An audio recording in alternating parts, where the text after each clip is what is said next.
Welcome to the Sacred Thoughts Podcast. This is a safe place for us to talk about the things we don't speak of. Join me, your host, Karen Schock, as we discuss some of our deepest longings, craziest fears, and biggest questions. This life is full of joy and pain, and we are here for all of it. Hi! Welcome to the Sacred Thoughts Podcast. I am your host, Karen Schock, and this is Season 1, Episode 1. And I am so excited to be here with you guys. I have been kind of dreaming about this moment for a lot of years where I could have my own place to come in and just talk. Because we all know, if you know me, you know I do like to talk and just go over all the things about life and questions about God, and let's just talk about the deep things, right? I'm kind of the person, people think I'm an extrovert. How about if let's just start this way. Let me just start with introducing myself a little bit here. People would think or say that I'm an extrovert because I like to have fun. I'm kind of loud. I'm a cheerleading coach, all the things, right? I'm not afraid to be up in front of a crowd, but there's this part of me that's pretty introverted. There's this part of me that when I get into a situation, let's say going to church or even like go to a party where there's a lot of people around, and like in church when they have the meet and greet time, and in a lot of the churches that we've been a part of, in the very beginning of the service, they'll say, okay, turn around and greet your neighbor, say hi. And, ooh, I don't like that part. And Kevin, my husband, who isn't near as crazy as I am, he's fine with that part. But I don't love it because I don't love, I don't love saying, hi, how are you? What's your name? Where are you from? How long have you been going here? Tell me about your life. Like, I want to go deep. Like, I want to talk about, so I had a mental breakdown this week. So what are you scared of? Tell me your biggest fears. What are you questioning about God right now? How are you? Like, I want to go deep, quick. And not everybody loves that. So I tend to just kind of shy away from those kind of situations and maybe, head off to the bathroom during those kind of breaks in the service and that kind of thing at church. But here we can just go straight to the hard stuff, right? We can go straight to the deep stuff and we can just talk. And I am pretending like I'm in a room with some of my best friends. And yes, I am putting myself out there. And some people may say I'm brave for that because I'm going to talk about some hard stuff. And when anybody ever says that, like, oh, you're so brave for saying the things that you say when you write, I always think, wait, what? Like, I should have said that? Are you kidding me? Like, this isn't what we're doing. This isn't what normal people do. And then I realized, no, kind of not. But if you want to call it brave, you can call it brave. I like to call it honest. Because here's the deal. And if I'm not going to be honest with all of you and with people who are around me about who I am, then when you tell me you love me, do I really know that you love me for who I am, or are you just kind of loving me for who you think I am? I would rather be known and loved than pretend and have you guys have anyone else like just admire me from afar and they just don't really know me. I'd rather be known and loved. So that's kind of my motto, I guess, in this life is like, let's just put it all out there. I mean, all, maybe not all, but most, a lot. We're going to more than normal. Let's say that. So I wrote a book. Podcasting has been a thing I've wanted to do. Writing a book I don't know if I would ever say I had dreams of writing a book or being an author, but I have a book. It came out. So right now, as I'm recording today, it's the end of May. And this book came out on April the 18th of this year, 2023. So it all kind of is coinciding. Author, podcaster, all the kind of things. And the book has been, again, one of those things where people who read it would say, oh, you're so brave for saying the things that you say in it. What this is, how this book came about, I think that's where I want to go today with you all, is just to tell you a little bit about how the book came about. I have never thought of myself as like an author, writer, you know, like I'm just going to sit down and write a chapter of a book or that kind of thing. But I have always been a journaler. I always have loved a good journal. I have boxes and boxes of journals in our house, in our basement. And they're all like started back when I have things that I wrote to Alyssa, our daughter, when I was pregnant with her, not married and pregnant with her, which is something that we will talk about extensively. But I have pages of when I made a little journal and I wrote pages to her while she was in my stomach, little letters to my daughter. And I have all those, and I have diaries from when I was 12 years old. Those are my favorite. That's when we knew. If you go back and you read my diary from when I was 12 years old, that's when we knew that I was, we'll say, a little bit dramatic. It's actually hysterical. And I will say too, like if you know my husband, Kevin, which a lot of you do, and if you read the book, you'll know a lot about him. He's kind of the hero of my book. But I met him the summer between our 6th grade and 7th grade year. We're from the same town. And that's when I met him. And it's funny because in my diary, I'm talking about how my best friend, Amy Grill, and I were like at a party or something, and we saw Kevin Shuck. And Amy had a crush on Kevin. And we didn't know if Kevin liked her back or not. And I just look at that and I laugh like, little 12-year-old Karen, had you had any idea that when you were 53, you were going to be married to the kid and have 4 children and 4 grandchildren with 1 on the way in May of 2023? No. Life is crazy. And it sets it up too for me to be real, like whenever my granddaughter or anybody's talking about having, or my nieces and nephews are talking about, you know, having a boyfriend or liking a kid and they're only 12 or 13. In my brain, I go, well, you know what? You could be 53 and married to him. And I know that that's very far-fetched and it doesn't happen very often. And we didn't even start dating until after high school. So again, I wasn't the one who had the crush on him at age 12, but I had lots of crushes on lots of other boys, and it's all in my diary. And the thing about my diary back then was it was under lock and key, right? You had the little cute little lock and you'd put it in there, and I knew my big brother couldn't get into it, and I knew my parents weren't going to read it, so I could say whatever I wanted. And I would say things like just a little bit dramatic, like, I saw Tim at Burger Chef.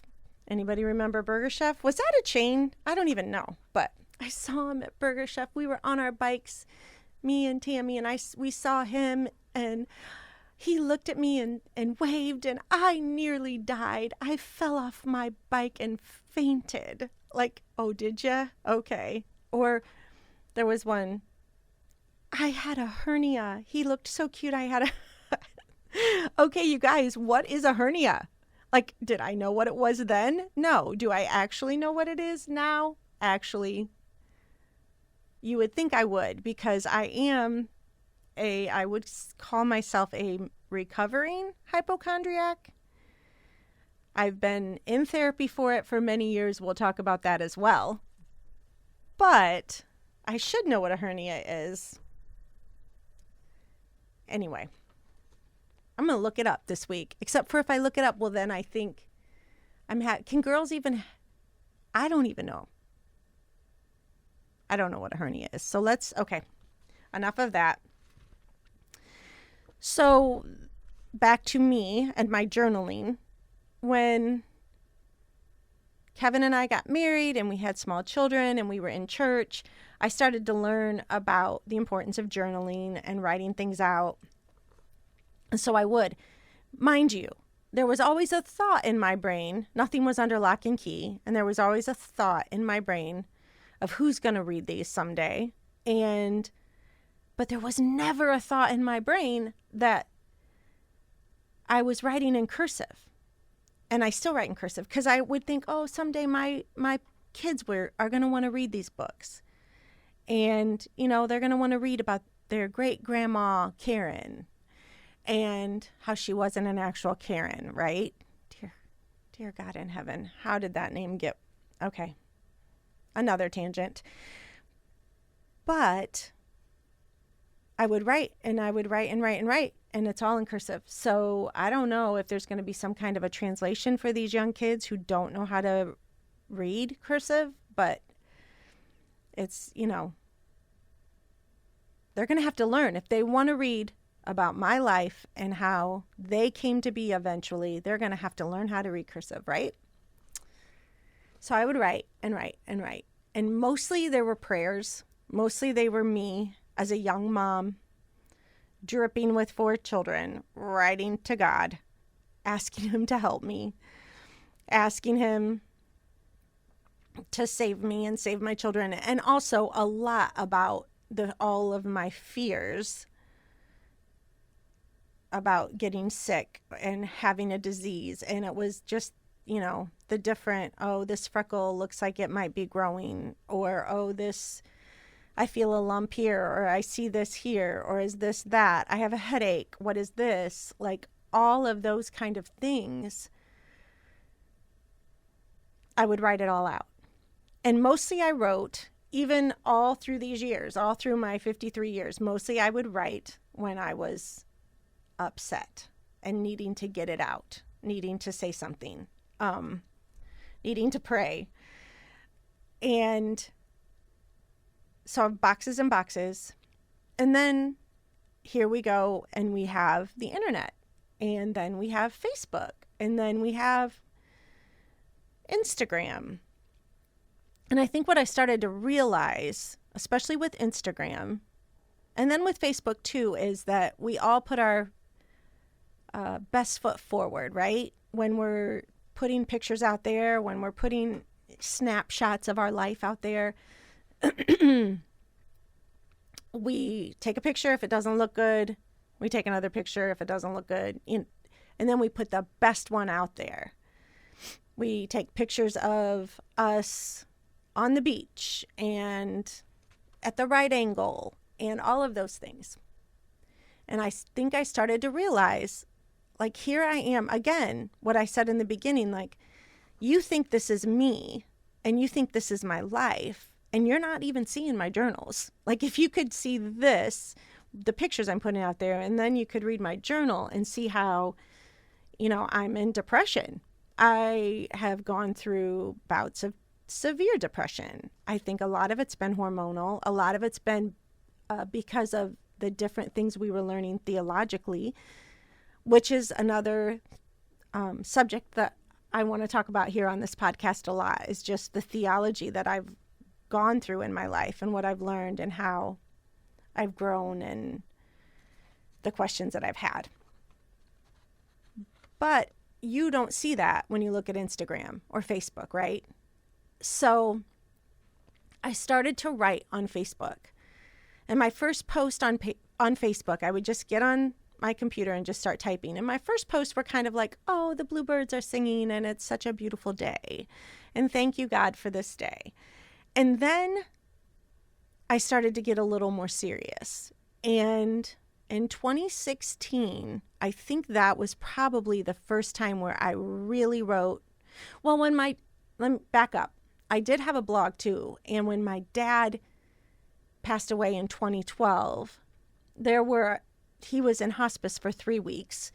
And in our house, my mom and dad lived with us at the time. So we brought dad home and he was in hospice, and I would write on a blog, and then I would post it to Facebook to let people know updates about my dad. But I was just, writing all kinds of things about him and my life with him, and people really enjoyed my writing.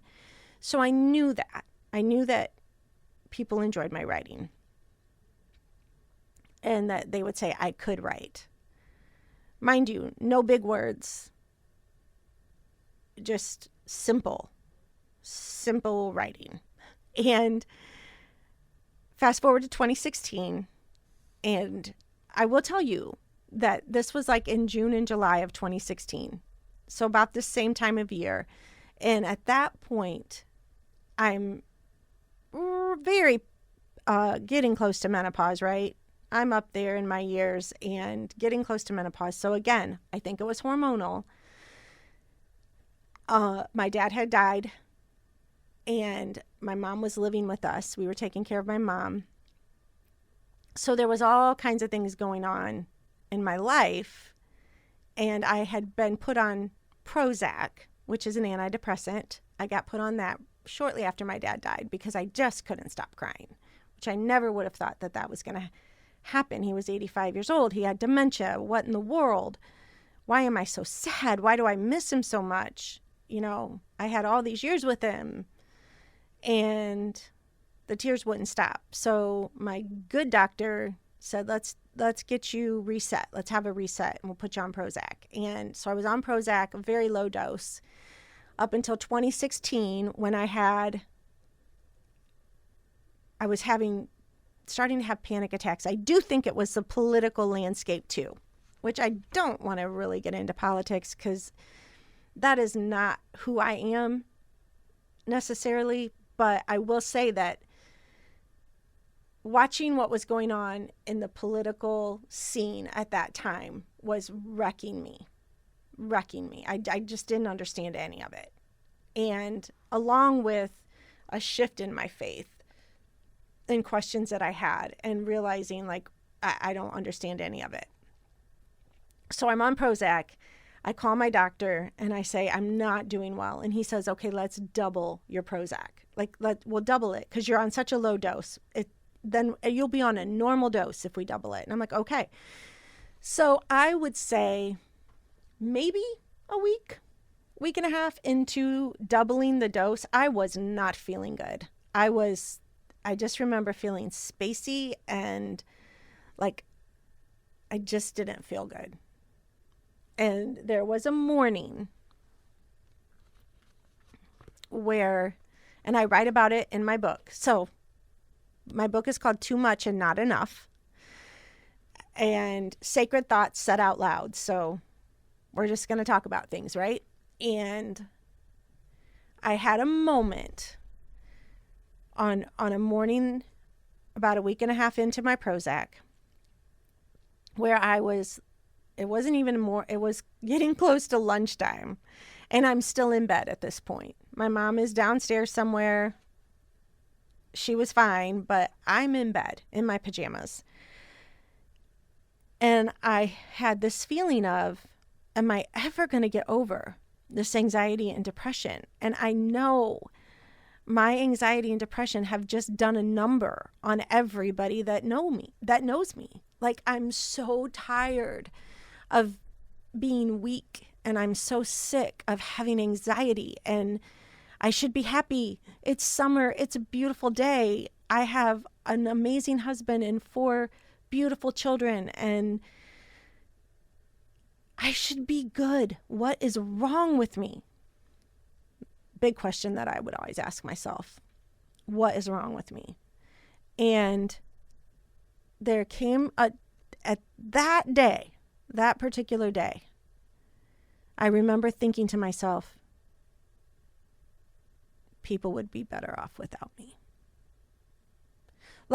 Not just thinking I want out, because I did, because my brain was driving me nuts. But it wasn't that. It was more of, gosh, Kevin would be happier without me. The kids, they could be happy. They wouldn't have to be around me and hear me complaining or see me sad and be like, Mom, what's wrong? Why are you so sad? You know, the house could be cleaner. My crap wouldn't be laying everywhere. Like, I really did have that thought. Like, we could end this. I could end this. And I'll tell you what, that was the first time I'd ever had that thought. And honestly, it's the last time that I've had that thought. But in that moment, I scared myself so much. It was so scary to me. And I called my niece, Kristen. I'm so glad I called her, right? And I don't even know that I would have known how to do anything to actually. And when you have hypochondria, mind you, you actually don't want to do something and then hurt yourself and then make it worse. So, yeah. But I knew the thought wasn't right. And so I called my niece and I told her, and she said, I'm coming over right now. So my niece, Kristen, she's 12 years younger than me, but she's one of my best friends. And I knew she was home that day. I called her. She came over, got my butt out of bed, said, we're going to eat some food. Like, let's go get some lunch. And she called my doctor for me and told my doctor what was going on. And so they're like, okay, go back down to the regular amount. They really seriously believed it was from the medication. And called her therapist. She was seeing a counselor at the time. So she called her therapist and made an appointment for me for the next morning. And so at that moment, there was a whole lot of hope for me on the horizon, even just getting food in my stomach, right? And I was okay. I ended up being okay. That was a hard day and a hard time in my life. But I ended up being okay. And a couple weeks later, I decided to write about it on Facebook. Again, just, you got to know me. Like, stop thinking that, I have this great family and my life is perfect and I get it. We think that about everybody, the grass is always greener, but you need to know what I'm really going through. And I'm not afraid to say it. And so I wrote about it on Facebook, just right on my page, just wrote a post about it. And that was the beginning of the way that I write, by the way, just this line by line by line. People would say it's poetry. I have always been hesitant to say it's poetry because I feel like it's just my thoughts. But my editor, who's a good friend of mine from high school, who's been an English teacher for 25 years, when she was helping edit my book, I was like, well, this one poem, let's call it a poem. And she's like, if you don't stop saying that, you are a poet. And she sent me a bunch of different names of poets. And she's like, read these and just know that this is poetry. And so, still hard for me to say it though. But that's how I wrote this post. And when I wrote it, I had so many people comment and message me on the side, private message me and say, I have that too. I've had those thoughts too. I can feel that way. I can't believe that you feel this way. I can't believe that you have anxiety. And then people would write on there too and say, oh, I'm so sorry. Like, oh, I just feel so bad for you. I had people saying that to me when they would see me in person. Oh, I'm so sorry. I feel so bad for you. And I'm like, no. I'm not asking you to feel sorry for me. Like, I'm okay. Like, I'm asking you to understand. And I want you to know, but I don't need anybody to feel sorry for me. So it was then that I realized, okay, I can have some sort of an impact on people's lives by just simply being honest about where I'm at and what I'm going through.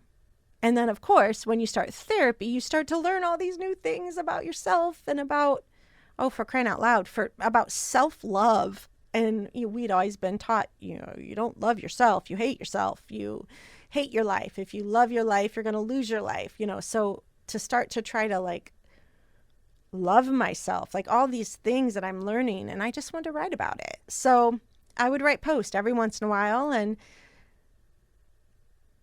that's what happened over the next, that was 2016. So it's been 7 years. Over these next years, I started to write about my whole journey with theology and all of that kind of thing.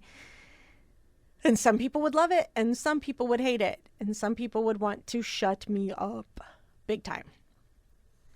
But as I'm journeying through this and reading about God, and I found a group of people online, which is what we do, right? I found a group of people that were having the same questions about God that I had been having about hell, and what are the different beliefs about hell? Oh, wait, there's more than one belief about eternal conscious torment. Like, you can believe other things. Like, there are actual Christians who don't believe that.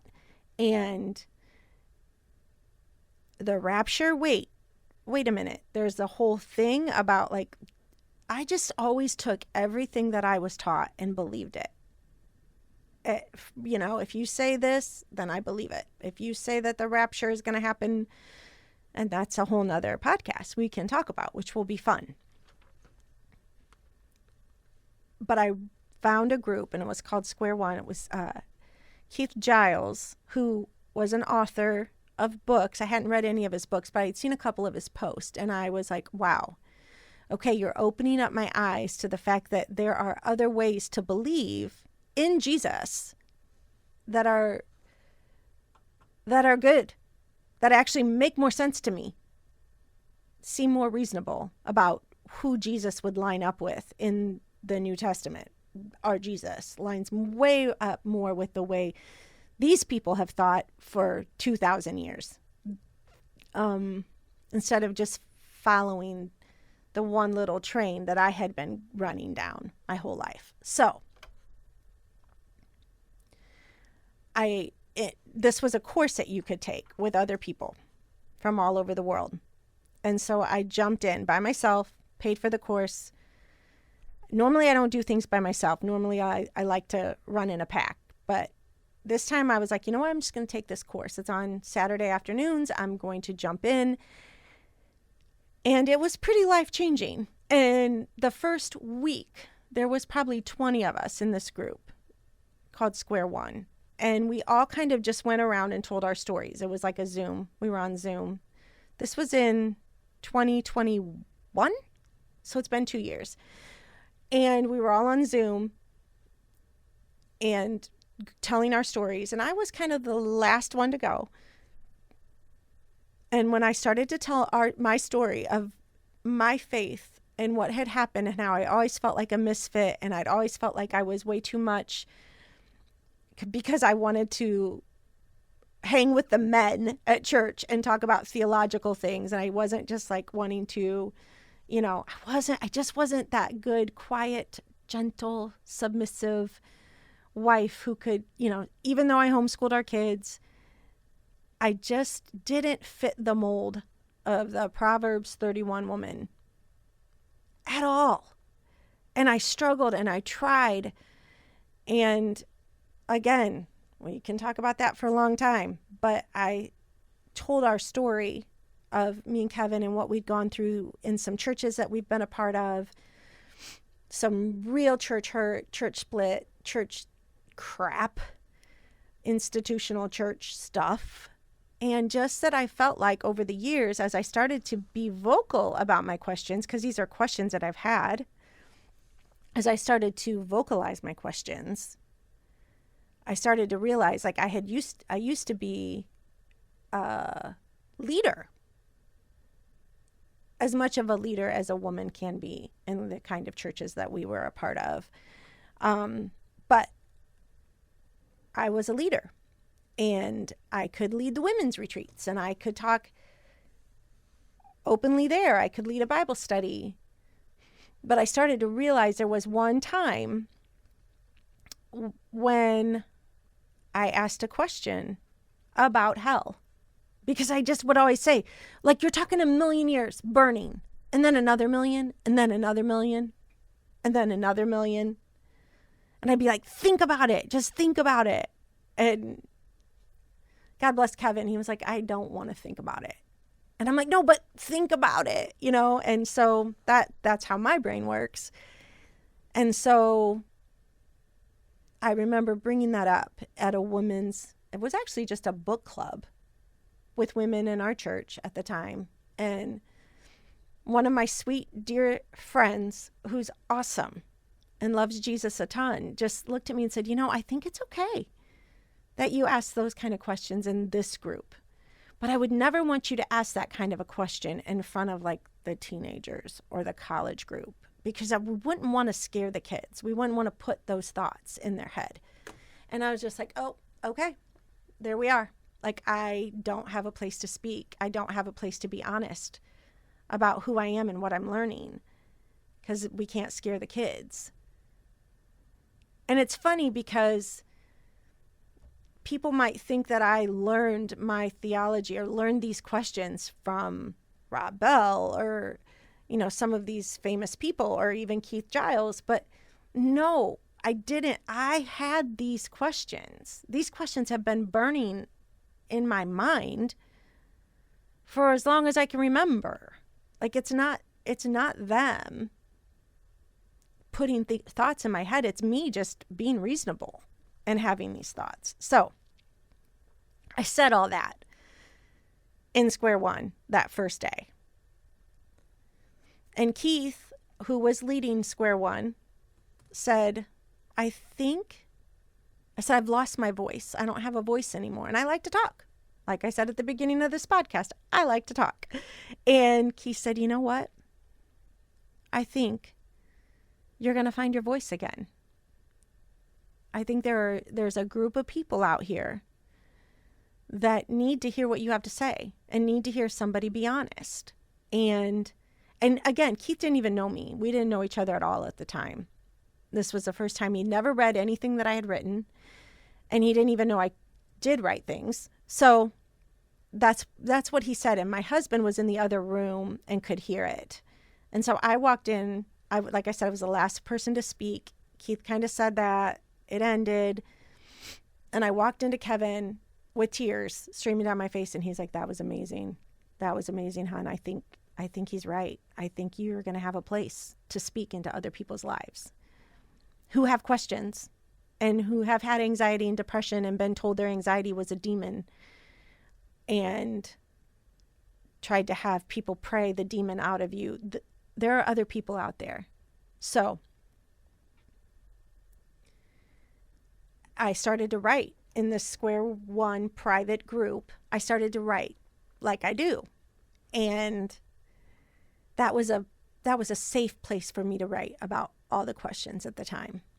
And Keith, as I wrote, and as other people in Square One were like, wow, that means so much. Thank you. You just put my word, you just put everything all my thoughts, you just put it out there. Like, and I'm like, what? That's what I'm doing. I'm just writing my thoughts. Like, it's really no big deal. And people are like, no, this is really good.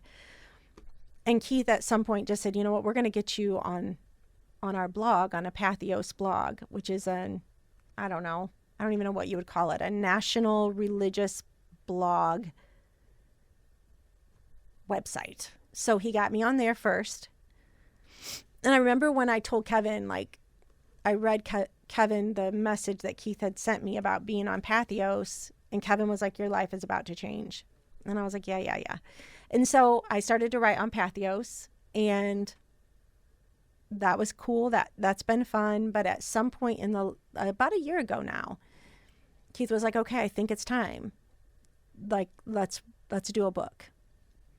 Because his publisher was a publisher that was willing to have people write books with the big questions, that maybe aren't theologically correct or whatever in the evangelical world. And he's like, let's do this. Let's get you a book. I want you to start putting your posts together. And so I put like 300, I think, was the first compilation. Is that what you say? How you say it? 300 of them put them all together and send them to him. He's like, okay, no, I think let's scale down. You can make 2 books. And so we did. I think I scaled it down to, I don't even know how many are in here. 60 some? There's 60 some chapters, like little poems in here. I'm just going to read to you one of them right now. And so it's taken me a year. I was a substitute teacher and a cheer coach at Snyder High School here in Fort Wayne, Indiana. And I stopped doing that this year, and I just spent time putting these posts together and editing and trying to figure out what's the order and all those kind of things. And I took out all the ones when I had to, pare it down. I took out all the ones that were about my mom and dad. There's still a few in here. But I had so many about my mom and dad and letters to my mom and dad since they've passed away and that kind of stuff. And I think I'm going to put all of those together in one book. That will be a really cool testimony of how you can live a simple life for Jesus and love God and actually be more Christ-like than anybody who's going to theological seminary for years. And you'll read about that. If you get my book, you'll read about me figuring that out along the way. Like having years of thinking that my parents, I didn't even know if they were going to go to heaven. Even though they had been in church and taught me, and they were Methodist and taught me so much, I didn't know.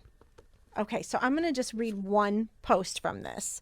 And it's on page 7, and it's called, Who Am I? No, really. Who am I to write a book? To write the way I do? How did I even come up with this style? Why do I even think I have something worth reading? Most of the time, I don't. So many times I have severe post-writing syndrome, wondering why I said all I said. What was I thinking, putting my thoughts out there? What must people think of me? My heart all out there on my sleeve. Raw emotions, tender feelings, just simply working through it. Yes, working through it for all to see. Why? What for? I think it is for the ones who can relate. People tell me I'm brave. Others probably think I'm stupid. Some may think I'm crazy. I don't feel brave. I sometimes feel stupid, and I know I feel crazy. I've walked through some dark nights of the soul. I've sat under tables to feel some sort of stability over me. Cried in a closet? On occasion. I've been on my knees in our bathroom, crying out to a God I'm not even sure I believed in, asking for help to believe, eyes to see, ears to hear, and a soft heart. This is how people will see Jesus in me. It won't be by my ability to talk about God, or by my perfection, or because my outsides are all tidy, and definitely not by how I judge my neighbor, but by my love. I'm leaning into this truth. I am free to talk about my weaknesses. I might even boast in them, knowing full well that you, knowing all about me, well, it's okay, as long as I love. You, knowing my struggles, it's okay, as long as I love. You, knowing my fears and my failures, it's really okay, as long as I love. This is how I know it is okay for me to keep writing, letting you all know that you are not alone. We have each other, and it's okay to not be okay, as long as we love.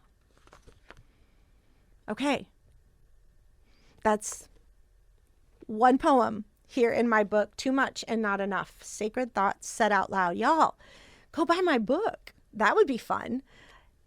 And let me know if you do, and if you read it, and if you do, also, if you actually buy it, you can buy it on Amazon.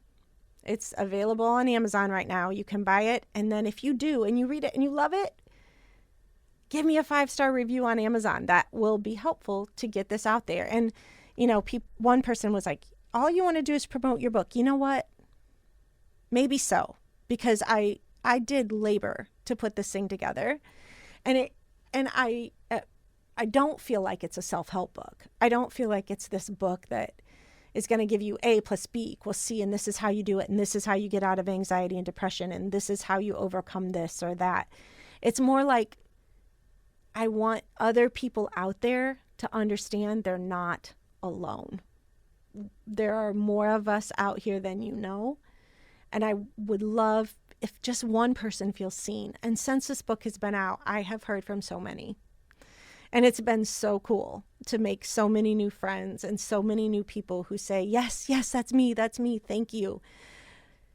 So that's why I want the book to get out there. I understand I'm not going to be a New York Times bestseller. I get that. And I get that I'm not going to make a ton of money doing this. But if my words could help anyone just feel not so alone, I would love that. So, okay, you know what? Let's stop here and we will pick it back up next week. I will probably just read a chapter from the book each week. And also I have so many friends I want on here, my husband also, to come on here and just let's chat. Let's talk about life. Let's laugh a little, or a lot. And also let's ask some big questions and see if we can't help each other along on the journey. Okay, I love y'all, and we'll talk next week. Thanks for being here and coming along with us on this journey. I want to thank our production company, Coraggio Media, and the WELT 95.7 studios in beautiful downtown Fort Wayne. Please make sure you subscribe wherever you get your podcast. And find us on YouTube. Hit the subscribe button and make sure to leave us a 5-star review. Also, you can find us on Facebook, where we will be free to discuss all of our sacred thoughts. To share your stories, please email me at the link below. As always, thanks so much for listening, and we will see you next week when we will talk more about our deepest longings, craziest fears, and biggest questions.